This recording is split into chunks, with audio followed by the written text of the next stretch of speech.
Kenapa penting sekali kita mengandalkan kekuatan Tuhan? Karena kekuatan Tuhan adalah kekuatan yang tidak bisa ditandingi oleh kekuatan yang ada di dunia ini. Seperti apa yang dialami oleh Yosafat.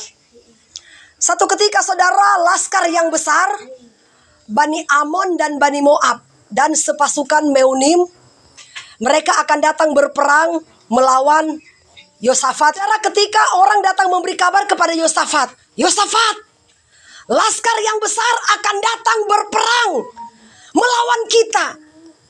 Ini bagaimana?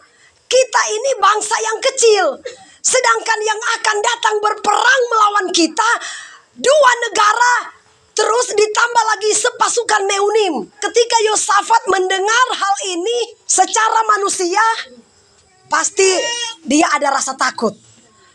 Dua bangsa yang besar dan pasukan Meunim, mereka akan datang berperang melawan Yosafat.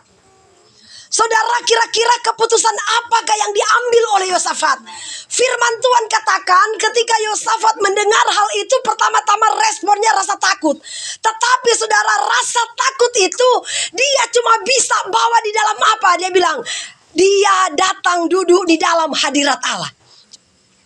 Ketika Yosafat mendapatkan masalah yang besar, dia tidak cari manusia tempat dia bergantung. Dia tidak cari manusia tempat dia berlindung. Dia tidak cari kekuatan-kekuatan yang ada di dunia ini untuk dia berlindung. Tetapi satu-satunya dia duduk di dalam hadirat Allah. Karena firman Tuhan katakan, saudara, kalau kita duduk dalam hadirat Tuhan, dia bilang, kamu diam saja, aku berperang melawan musuh-musuh kamu. Yang ke-15. Ayatnya yang ke-15. Ya. Dan berseru, camkanlah hai seluruh Yehuda dan penduduk Yerusalem dan tuanku Raja Yosafat, beginilah firman Tuhan kepadamu. Janganlah kamu takut dan terkejut karena laskar yang besar ini, sebab bukan kamu yang akan berperang melainkan Allah. Haleluya. Saudara, kalau kita punya masalah, jangan pernah andalkan kekuatan manusia. Jangan pernah cari teman untuk tempat kita mengadu. Karena belum tentu apa yang kita sampaikan itu didengar. Tetapi kalau kita mengadu hanya kepada Tuhan, tempat yang terbaik. Saudara, ketika Yosafat datang duduk dalam hadirat Allah, firman Tuhan katakan, mereka cuma berpuasa. Setelah mereka selesai berpuasa, Tuhan bilang begini, Yosafat, jangan takut. Kamu cuma menyanyi aja. Nah, yang mereka lakukan menyanyi. Sebab Tuhan baik, bahwasannya untuk selamanya kasih setianya. Mereka menaikkan pujian dengan sungguh-sungguh. Saudara, apa yang terjadi? Bani Amon dan Bani Moab tadinya bersahabat, mau berperang melawan Yosafat. Mereka berdua yang dibuat Tuhan bertengkar. Akhirnya Tuhan bilang, coba kamu pergi naik di gunung, lihat mereka. Malah Bani Amon dan Bani Moab yang sudah berperang, Yosafat pergi lihat, sudah jadi bangkai semua.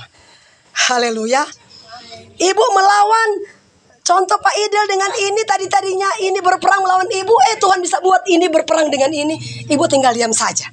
Itu contohnya. Itulah yang dibilang, diberkatilah orang yang mengandalkan Tuhan, terkutuklah orang yang mengandalkan kekuatan manusia. Saudara, karena kita punya kekuatan yang tidak terbatas, kita butuh Tuhan yang tidak pernah terbatas kuasanya. Coba Bu baca Keluaran 14 ayat 14. Tuhan akan berperang untuk kamu dan kamu akan diam. Haleluya. Kalau saudara punya masalah, ya, firman Tuhan bilang jangan cari manusia tempat kita berlindung. Jangan pernah cari kekuatan yang ada di dunia ini. Tuhan bilang begini, kamu diam saja, cukup berdoa. Aku berperang melawan musuh-musuh kamu. Tuhan bilang kita berdiam diri aja. Gak usah kita saudara mau sibuk-sibuk mau menyelesaikan masalah, gak usah. Ya, siapapun orang yang mau berperang melawan kita, cukup berdiam diri. Amin. Karena Tuhan akan menjadi lawan mereka kalau kita orang-orang yang sungguh-sungguh kepada Tuhan. Seperti apa yang dialami oleh Yosafat, ya. Ketika dia berdiam diri, tadinya bangsa yang besar, Moab dan Amon, bahkan sepasukan Meunim akan datang berperang. Tuhan buat bangsa Amon dan Moab, mereka malah yang bermusuhan, bertengkar, bunuh-bunuhan. Akhirnya Yosafat pergi lihat, sudah jadi bangkai semua. Haleluya. Andalkan kekuatan Tuhan. Karena firman Tuhan bilang, diberkatilah orang yang mengandalkan kekuatan Tuhan, terkutuklah orang yang mengandalkan kekuatan manusia. Amin, itu kata Tuhan. Ya, jangan pernah saudara cari manusia tempat kita berteduh, tempat kita berlindung, tempat untuk kita curhat. Tapi tempat yang terbaik untuk kita curhat